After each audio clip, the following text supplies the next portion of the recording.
Tapi pada penerapannya Bang Egy, banyak orang yang hanya berlindung pada hukum Islam tapi tidak menerapkan syarat dan ketentuan yang diajarkan dalam Al-Quran.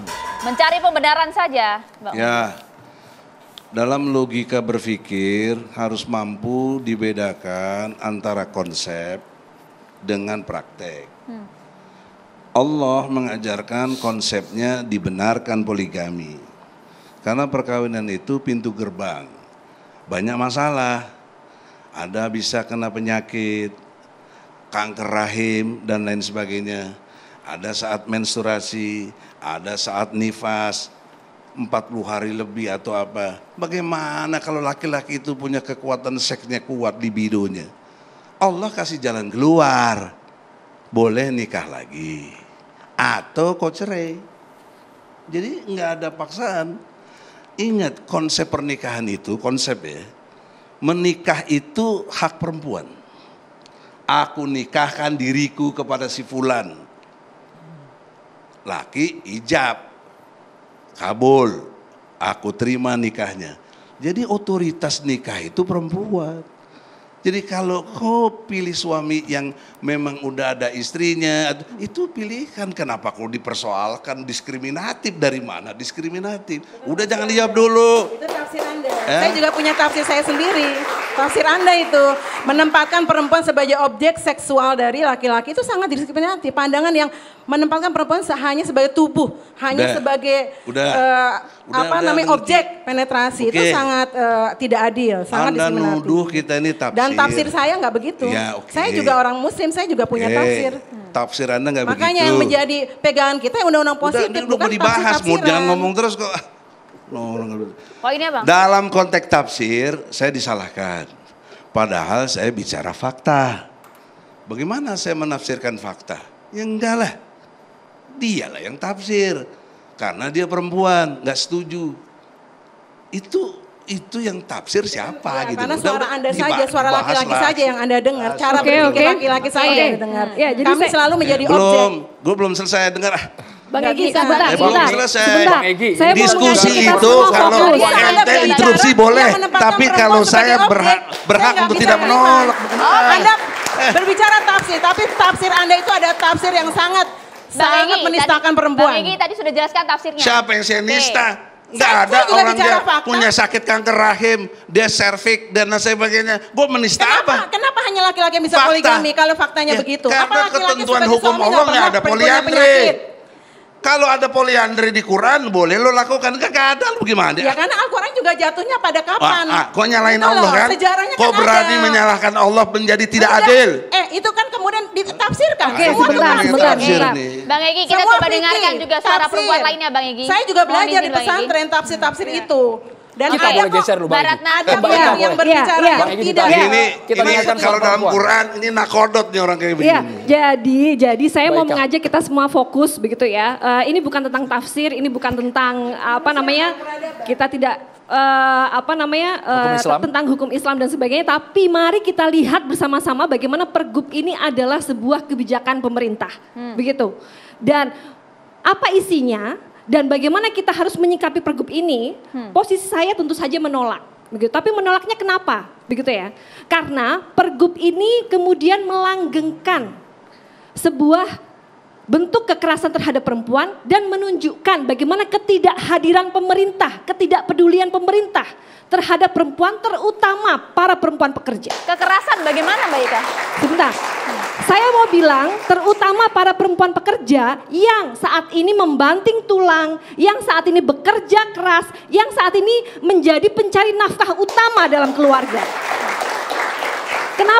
Kenapa? Karena isi dari persyaratan diperbolehkannya poligami ini salah satunya adalah karena istri tidak bisa menjalankan kewajibannya. Jadi ini kan merujuk pada sebuah peran yang sangat timpang. Yang kalau kata Pak PLT ini ada sumbernya, begitu. Ada benarnya dia bilang bahwa pergub ini adalah aturan teknis. Karena memang sumbernya adalah di dalam Undang-Undang Perkawinan nomor 1 tahun 74. Jadi pergub ini meski hanya di Jakarta, begitu.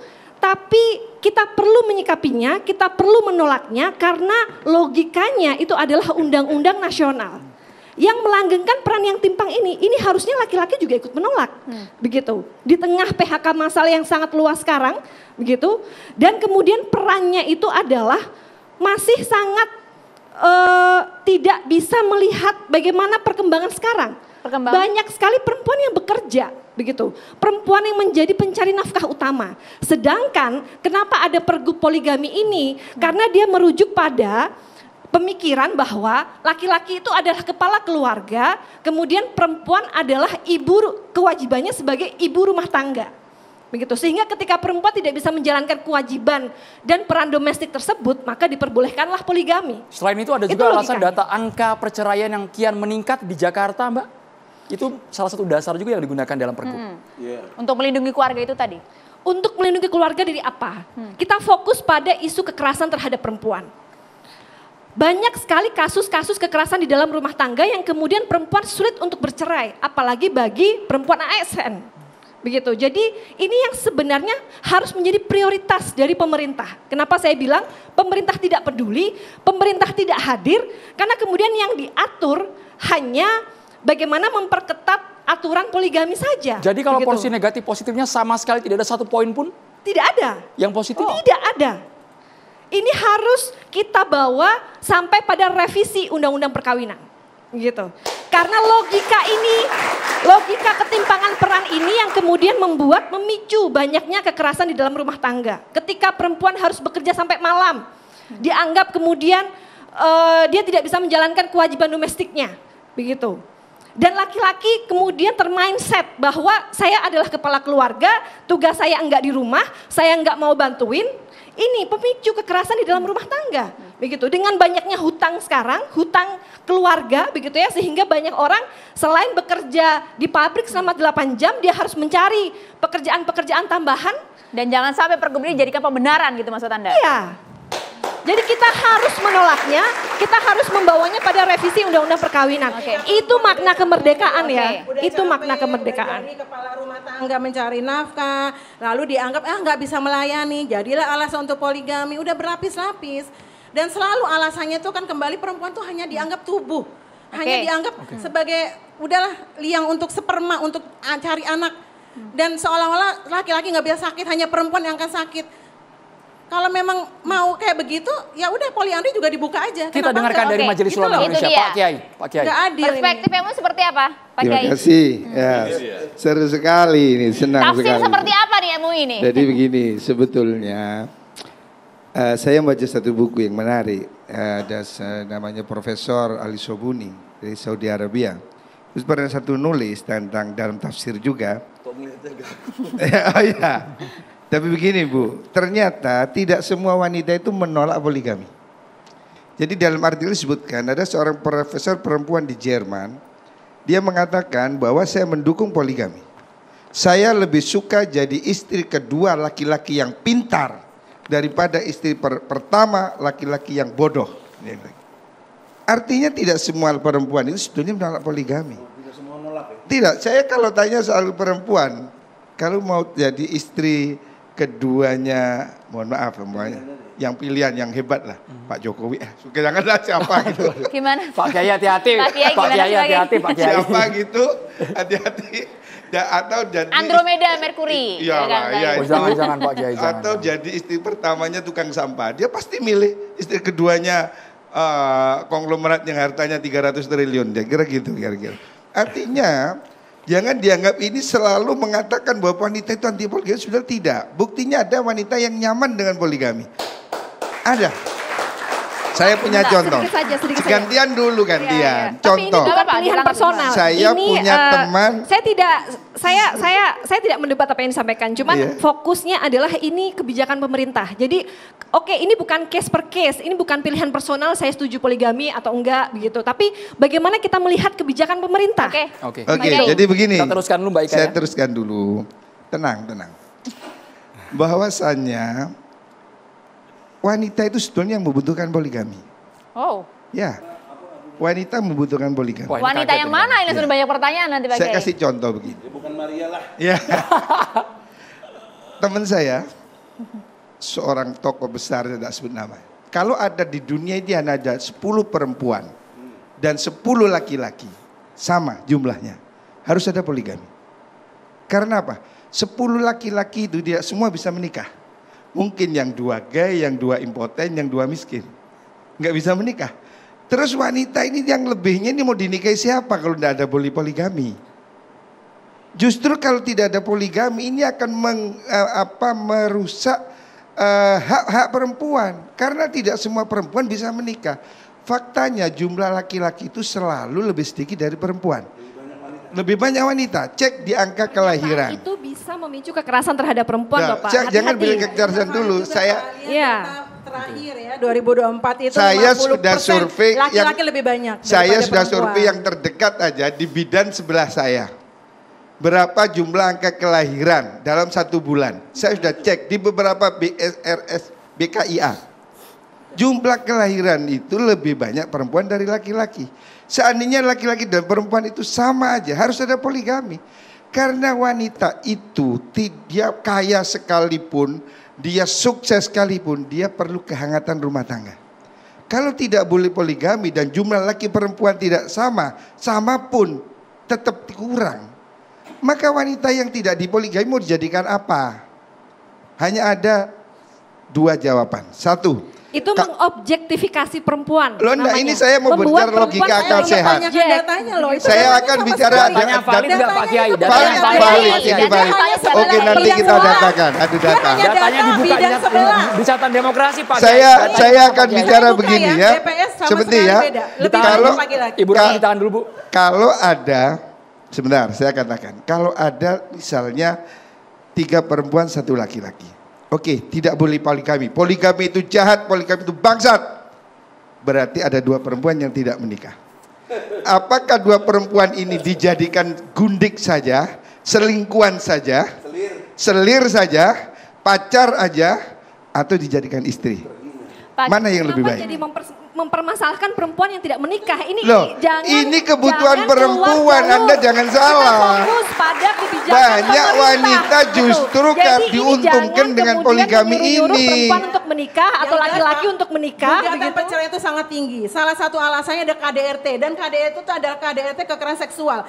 Salah satu bentuk dari kekerasan seksual adalah poligami. Apakah selingkuh, orang yang dan tidak lain. poligami mesti tidak KDRT, KDRT? itu KDRT, Pertanyaannya. Pak. Kekerasan Justru lebih seksual, banyak orang kekerasan tidak psikis. poligami KDRT Dan kita udah punya undang-undang PKDRT. salah, ayo Udah punya coba. undang-undang PKDRT, Pak. Datang saya ke Jangan kita pengadilan. melanggar undang-undang PKDRT. Oke. Sudah diperjuangkan Oke. 7 tahun dari 19. Saya punya sudah teman perjuangkan. hakim di pengadilan agama di Malang. Oke. Dia bilang saya, Gus, angka perceraian semakin tinggi. Iya. Saya tanya, apa yang terjadi? Kenapa? Oh, yang banyak itu sekarang justru ya ini masalahnya. Malah wanitanya yang sekarang minta cerai karena enggak dia bilang Suaminya selingkuh, Pak. enggak, bukan begitu, Poligami nggak salah. ada Ini izin fakta, pengadilan. Bu. Poligami dengan siri itu. Orang kekerasan bukan kan soal poligami. Yang banyak kekerasan malah tidak poligami, uring-uringan sama istrinya. Ini yang banyak kasus di daerah banyak perceraian itu di mana wanita itu pergi jadi TKW ke luar negeri. Jadi orang yang sudah jadi TKW ke Hong Kong, ke Cina, kemana itu Singapura, kalau pulang minta cerai. Saya ketawa, saya sudah berkali-kali pergi ke sana, saya bilang. Kenapa? Alasannya, kenapa Pak? Karena dia sudah kenal dengan Tomingse Pak. Terus di rumah ketemu Dulgimun yang baunya apek, nggak mau dia. Ini satu dari berapa kasus kan Pak Kiai? Jangan kemudian itu Loh, menjadi ini pembenaran. banyak, ini hakim Jangan pengadilan dijadikan yang ngomong pembenaran Pak sama Kiai. Itu saya. satu dari sekian Dan kasus. jangan jadikan lelucon, Bapak hanya data bidang sebelah. Kita data BPS, Bapak ini saya bacakan Oke. datanya BPS. Yang itu banyak- laki-laki lebih banyak. Artinya apa Bila Andri kalau gitu? Jadi begini, menurut saya, faktanya Faktanya mana ini? Saya baca di BPS, saya bacakan. Kalau mau bicara fakta, Kok jadi kalau bidang mau- Masalahnya kalau mau begini, bicara Bu, fakta, yang mari kita dinikahi bicara itu soal juga fakta-fakta perempuan. kekerasan terhadap Bapak ini perempuan. dijadikan lelucon Angkanya, semua. angka KDRT itu tiap tahun paling tinggi. Kita bicara Angka data kekerasan dan fakta. seksual apakah terhadap yang perempuan ADRT mesti poligami? itu faktanya. Kalau mau Apakah bicara mesti angka, poligami? Tidak ada urusannya dengan Tidak ada urusannya dengan poligami. tidak ada Bu. urusannya dengan kita membela Ya, poligami. tidak ada urusan Gitu. dengan KDRT. Jadi kenapa Salah kita Anda. harus membela poligami? Jadi gini, Gitu. saya ingin katakan jangan hanya lihat sisi negatif. Oke. Saya punya banyak teman yang poligami justru dia bahagia. Kalau versi Pak Kasuistik, Kiai, Pak, kasuistik, Bu, kasuistik, Bu jangan Rana ditahan dulu. digeneralisasi. Pak Kiai, kalau versi Pak Kiai apa sebenarnya keuntungan laki-laki berpoligami? Menurut sudut pandang Pak Kok Kiai. yang Oke, saya lihat, poin-poinnya, Pak oke, Kiai. Poin-poinnya. Satu pertama. fakta aja, saya nggak bohong. Fakta, Wong Solo, Presiden Poligami Indonesia, saya kenal, namanya Wong Solo. Itu slogannya banyak istri, banyak rezeki. Dia ternyata memang dia tambah kaya dengan pernikahan itu, relasinya semakin besar, usahanya juga semakin kan kuat. kasuistik, Itu Pak. nggak sesuai fakta. Bapak Dan istrinya harus juga enjoy melihat aja, nggak ada kelompok marah-marah, masyarakat biasa miskin, aja. Pak. Tesis saya tentang Jangan, Wong Solo, jangan Pak. Wong Solo ini. Oke, Bapak jangan. harus Bapak, melihat maaf. kelompok masyarakat miskin. Maaf, tesis saya tentang Wong Solo ya. Itu namanya istri-istrinya itu sangat menderita kekerasan psikis. Untuk dia bisa bertahan dalam hidupnya itu sampai terus berefleksi, membaca Quran. Tapi sebenarnya itu yang terjadi itu sangat menderita. Sakit hati. Iya, Itu kan menurut Bapak kan Anda. melihat kepentingan laki-laki aja. Gimana kepentingan Kalau begitu perempuan? minta cerai, kenapa terus di situ? Nah itu kan tadi sesuai dengan agama. Itu kan tafsir siapa yang dipakai? Wong dia itu Tafsir malah Wong Solo. senang, Bu. Saya kenal sama istrinya Wong Solo itu. Mereka itu bahagia. Ya Kok enggak, ibu Pak. yang enggak Enggak. dipoligami Fokus. marah? Mungkin Fokus dia ke malu kebijakan lalu bicara ke pemerintah. Bapak. Saya kan nulis Oke. Pak tentang itu. Ini kebijakan Saya yang meneliti tentang mengatur Wong Solo. semua perempuan. Jadi ini begini. kebijakan yang mengatur semua keluarga di Indonesia. Bagi Jadi Bapak fokus hanya ke situ, case by jangan case hanya aja. satu Kita dua kasus ngomong saja. Jadi data begini. yang Maksudnya lebih banyak Pak lah Kiai Pak. kalau kita tarik ke agama banyak mudaratnya Iya, atau benar. maslahatnya. Tidak, mudarat saya Pak ingin Kiai. katakan Poinnya bahwa apa, poligami itu tidak wajib. Poligami itu tidak dianjurkan tapi juga tidak dilarang. Oke. Case per case tidak sama. Makanya saya tidak setuju kalau poligami harus dilarang. ASN tidak boleh poligami.